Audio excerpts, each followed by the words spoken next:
Dear Michael Arnold, this is the Louis Blériot Medal. Dear Mike, it is a pleasure to inform you that the Council of the Fédération Aéronautique Internationale, at their meeting in February, voted to award you one of 3 Louis Blériot medals for 1992 for your flight in August 30, 1992, during which you reached a speed of 213 miles per hour.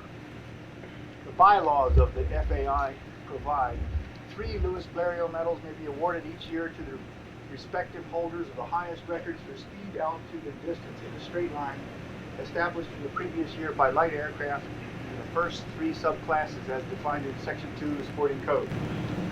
Anyway, he got this letter. He's one of the 3 this year that was awarded the Louis Blériot Award.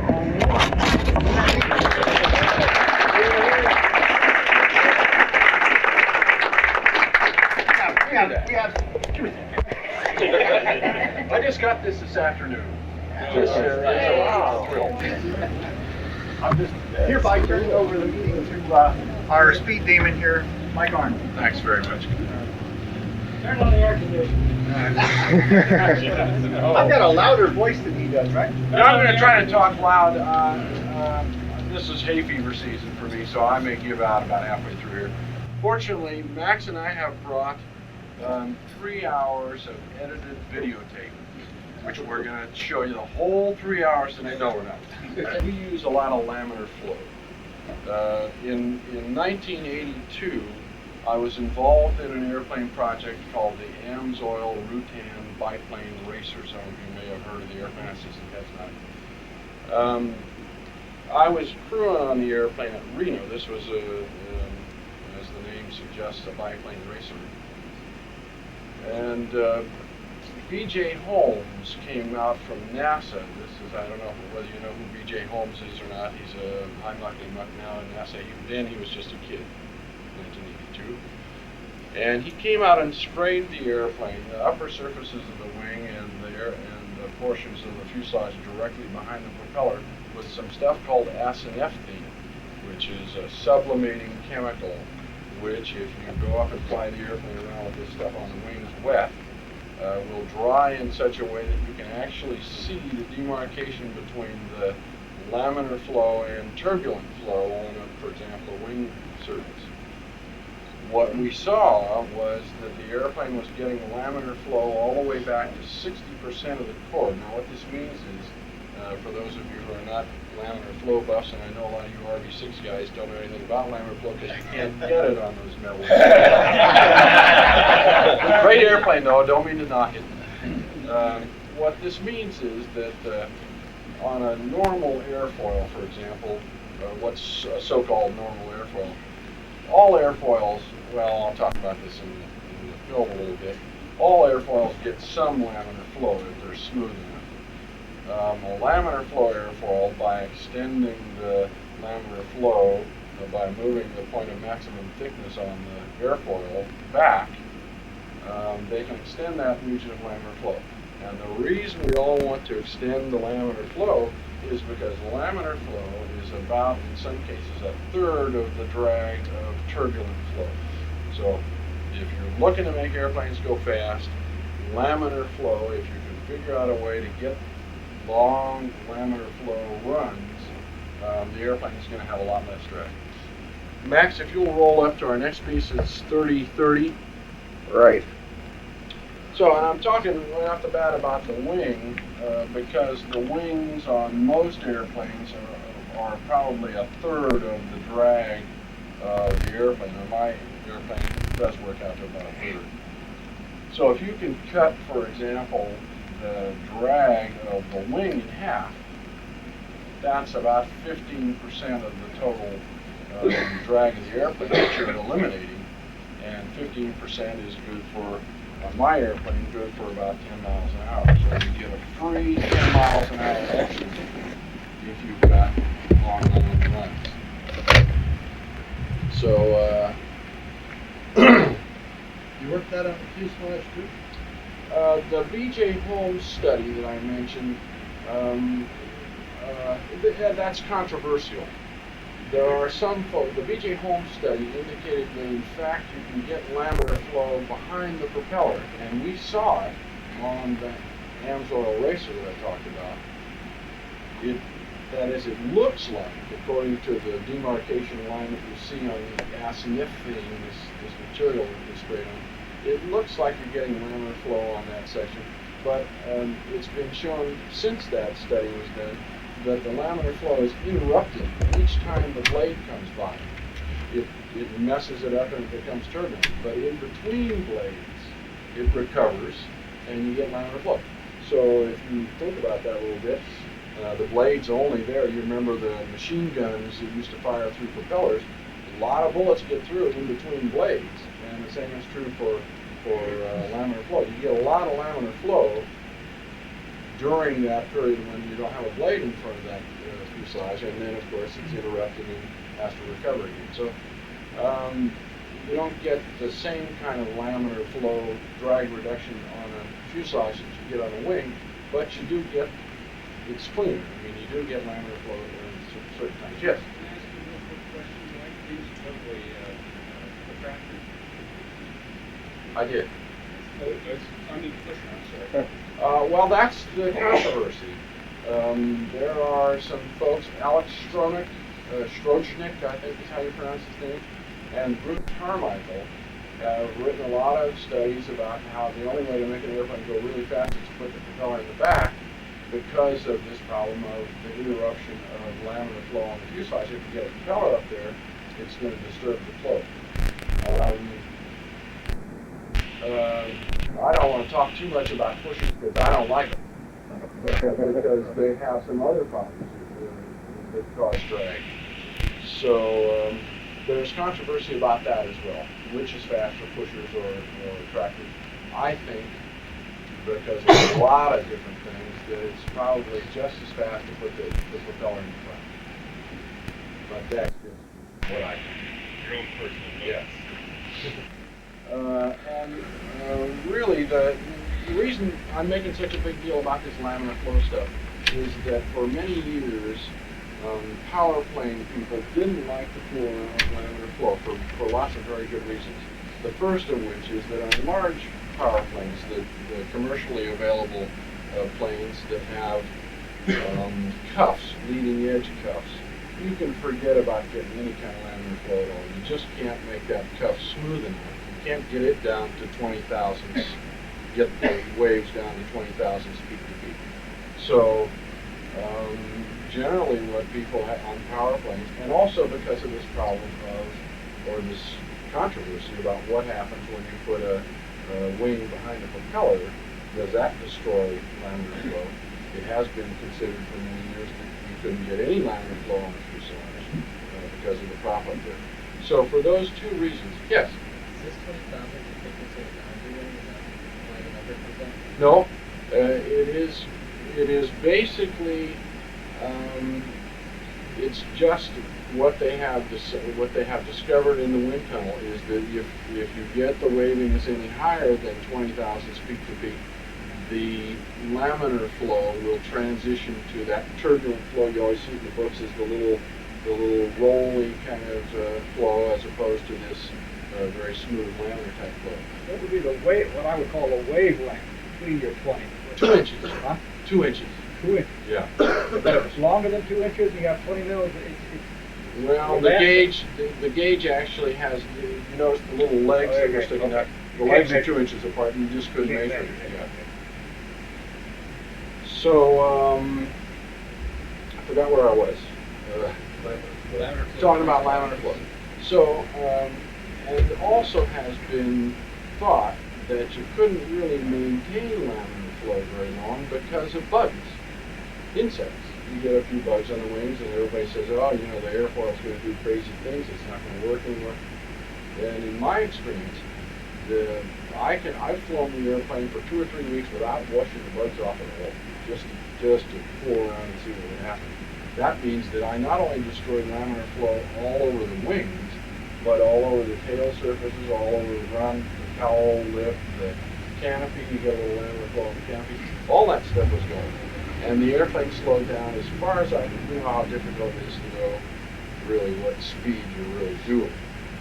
My best estimate is that all of those bugs have accumulated over a period of 2 or 3 weeks in Davis, which is bug country, slowed the airplane down 6 to 8 miles an hour. And I couldn't tell any difference at all in the way the airplane handled. The stall speed was the same. So the lesson, at least the one that I draw from this project, is that laminar flow airfoils on airplanes that don't need leading edge cuffs, don't need de-icing boots or any of the rest of that stuff, that laminar flow airfoils work. That they're practical for everyday flying, and as you notice, these are not exotic laminar flow airfoils. These are just the airfoils that were developed in the 40s, and we all know about the same airfoil that P-51 used, basically. So, so that's enough about laminar flow. We did other things too to try to make the airplane go fast. All set. Is that what you referred to as the four-man's area? Yes. Yeah. I got that. You read the article. Yeah.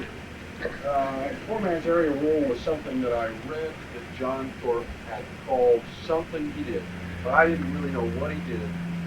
I never talked to him. He's passed on now. I had a chance to talk to him, and I did. I talked to people. You're talking to me. So any questions about, yes? Busby, who designed the Mustang II, did similar studies. I don't know where he got his information from, whether it was Horner or others, but he also put a large radius in the wing root, and also did a large radius coming from the trailing edge to the fuselage, and that increased the speed. Yeah.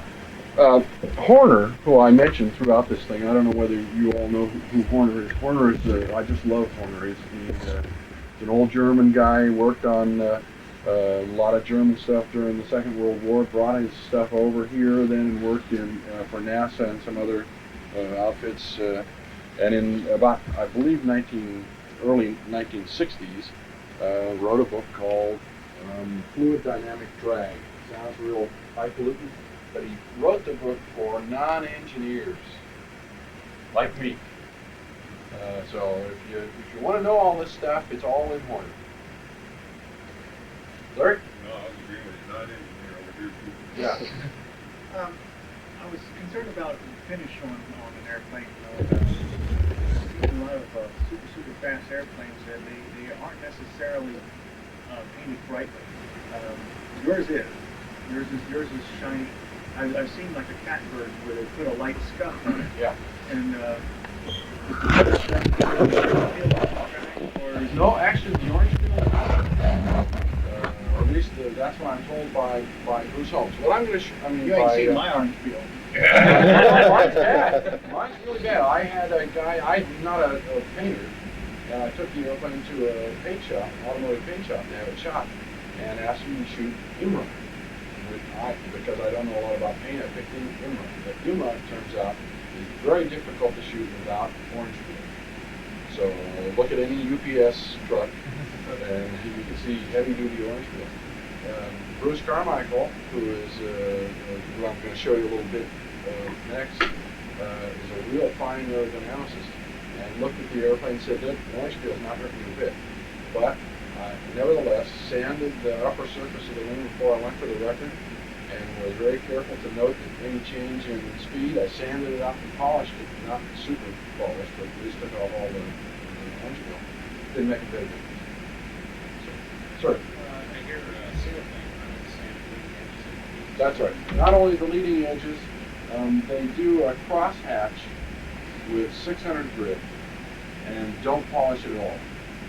And the crosshatch, I don't know whether you've been keeping up at all on some things that I've seen, I can't remember now where I've seen them, in probably Sport Aviation and other magazines, about this shark skin pattern that they're fooling with. They put a shark skin pattern on some mylar with a pressure-sensitive adhesive on it, and they're sticking it on the surfaces of airplanes. And discovering that it goes faster with this very light pattern, which is very similar to what you get by crosshatch. You know what I mean by crosshatch? Right. Plus minus 45 degrees. So polish, you're absolutely right. It's a long answer to a simple question. Polishing doesn't help. And I can't get any more detailed or technical than that. It just doesn't. In your experience, it didn't improve. In my experience, it didn't improve anything, and in the sailplane experience that I've had, it didn't improve. So your airplane probably will fly out there. Question about referring to the exhaust rate noise. You said you were disappointed because the instrument wasn't right on the program stabilizer. Now, was that just because the instrument wasn't right, or was there increased trim that drag down? No, basically, what I was trying to say in the movie was that by changing the downwash, which is what I did with all the stuff that I did at the wing loop, the inboard section of the elevator is now riding at a different angle of attack than it would have been if the downwash had been at an angle that normal would be. So I straightened out the downwash, and now you can move the horizontal stabilizer. That's what you see this do. Yeah, but what I'm asking is the overall effect. That's the whole back pressure. Yeah, but the overall effect, if you were to change the instrument or had the opportunity or reset it, it wouldn't make any difference really. It would just be a change of instance, but the aircraft would still have the same amount of trim drag. Probably. Well, because I have the horn balance now out of line, I'm losing a little bit there, and also having the elevator at an angle is more drag than if I had to. Right. So, but I mean, once it's corrected, there's no negative effect from that. None whatsoever. You get a stain on there? Did I see that, a stain of Well, exhaust? we're going to show you here in a minute what happened to the airplane. I didn't take any pictures of the airplane when it had a real exhaust stain, but it does get a stain. I had to sort of fake it with the mask. But didn't I see it on the horizontal stabilizer? Yeah. The horizontal stabilizer right in the middle of that exhaust street. And I had it all worked out, I thought, so that exhaust pipe was coming out just right by so it would go under that. Sir? Do you think the downwash changes over the span of the horizontal stabilizer? Because you're also getting a downwash from the wing Sure. that's being seen by the horizontal Which has not been altered.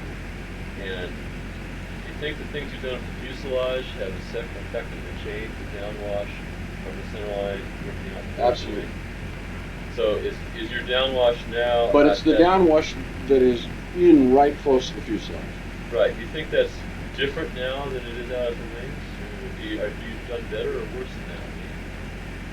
I have well, for example, on the Focke-Wulf 190, you saw that the exhauster was pulled way down into that. So that downwash, basically, that's downwash in right next to the fuselage. So I have changed I have reduced the downwash angle in close to the fuselage. Am I answering the? We'll have to talk. Yeah. Good. Any more? I want to show you a little bit about what Bruce Holmes, who is an aerodynamicist of some note, says about the airplane. He's going to sum up basically how the airplane goes fast. Here you go. Have you had enough? No. How much faster did he say it would go? He did. Oh, shit. You can't get these guys to tell you anything. You're not going to fit in anything like that. Are you going to raise the stabilizer a little bit? Get it out of that? No, I don't mind actually. You get this? What we're going to do is change the incidence on the stabilizer, so we don't have to hold that up elevator. Based on your success, do you plan to continue with this aircraft, or do you have bigger and better ideas? I have terrific ideas. What we're going to basically do is we're going to put the airplane back together with the 75 horsepower engine that Rotax is introducing later this year. It's the same, it's the 582, but now a 618. And just bored and stroked a little bit. And it's a two-stroke, yeah. I haven't given up. The engine so far has been very reliable, except for Max, are we ready to go? Yeah, we're all set. Why don't we go? Chariots, How much does it weigh, Mike? 488 pounds. What's your stall speed? 53 with flaps. Any more questions? What's your background? I'm a filmmaker. Makes sense. Did a good job. Yeah. There's nothing wrong with the engine over here. Video. Well, actually, the little ferrule that came off was ingested, so it went into the rotary valve, tore up a big bunch of metal. All of that metal that came off went into the lower end, and Also what you were feeling once, was. yeah. Yeah. So the engine is not real good. Sir. What time of the day did this accident I think about 11:30 or 12. happen? They would disassemble it and move it off The next day. the next day. Who watched the airplane that time? Nobody. There was a real nice sheriff who came out and found me out there. I walked for an hour and a half or so before I found anybody. And he went out and staked the airplane with some red stakes and stuff. And he lived in the area, so he went down and took a look at it. But it was a sleepless night for me. I know that a key to higher speeds isn't necessarily more horsepower, but have you explored some of the possibilities or options about modification of Rotax engines for horsepower? Well, I mentioned that we're going to put a 75 horsepower engine in it next year. One of my deals is that I wanted to show people what it would do with a stock engine. My interest is not in engines, it's in airplanes. I'm wondering about, you mentioned something about area rule, and I've often wondered about some airplanes like the Lancer and the old Polywagon had a fairly wide area of good seats in the back of the wing. It had I'm sorry, say it again. It had a fairly wide. Well, I haven't seen one in a long time. It looks like in the pictures you have kind of a fairly wide area near the trailing edge of the wing, like what you do. And then there's sort of it's pinched at one point, like a Lander and built wing, or some wings that are pinched at the back. And I'm wondering how, if you've ever done any design work on that, like total drag versus CD versus total wetted area, that kind of thing. I'm not sure I understand your question. When you're saying, what we've done is basically keep the fuselage wide at the trailing edge. And you just I guess what I'm saying is, I've seen some aircraft that they have kind of a concave shape at the Yeah. back of the base. What they're trying to do is reduce wetted area. If that doesn't have much to do with area rule. They've just discovered that on a streamlined body, you can neck it down fairly sharply without separation. That's the big thing you want to try to avoid. And by necking it down, they reduce the diameter of the fuselage there, and therefore the wetted area. That's strictly in reduction of wetted area. Sure. Are you a member of an EAA chapter? No. Would you like to join us? I'll talk to you later. Sounds like you might. Comment on the fuselage contours of the Questair Venture, all convex, all the way back to the apex. Yeah. That's an interesting airplane. I love that airplane. They have, I took a real good look at a side view of the airplane and noticed that they had put the canopy in such a position. I explained here that I started the canopy at the thick point on the wing and tried to use it to fill in that funnel that I call it. Questair Venture did the same thing. Although the sides of the fuselage are round over the top of the wing, they're not very round, and they're not, the dimension at the trailing edge is the same as the dimension at the leading edge. In other words, it's not smaller back there. So for those two reasons, I thought, hey, these guys, they're onto this, they know this stuff. So I called them up. And it turns out that the fuselage is shaped the way it is just because that's where the pilot sat, and the canopy is there because that's where the guy's head was, and Built luck. it just, yeah. Well, yeah. Calculated though. Yes. I'm not putting down their design. That's a great airplane, as you noticed at Lakeland. You know how much the engine weighed? The engine you had, the 65 horse? I think it's about. I think, that's a long time ago. I designed the airplane in '81. I think I had 114 pounds with the motor mount and the prop and the spinner and all the rest of it. It's 61 pounds. It's 61 pounds. The bare engine 61 pounds. Could you flare the prop also? Was it adjustable? The pitch on the prop. My itself? propeller was not, but that's in the works for next year. CGS or some Canadian company is making a very nice little concept. What is it? GBS. No, it's GSC or something. Is it GPS? That's Global Commercial Center. It's the same one that makes the propellers for the pulsar. Let's let some people go home. GSC. And why don't we adjourn this thing and have, if anybody wants to stay and ask questions, can. And let me just say, if you want to get up and stretch, let's do it. What do you think about this idea? What do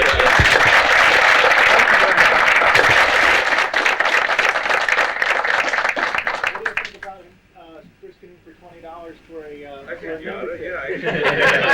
The pressure's on, Max. Company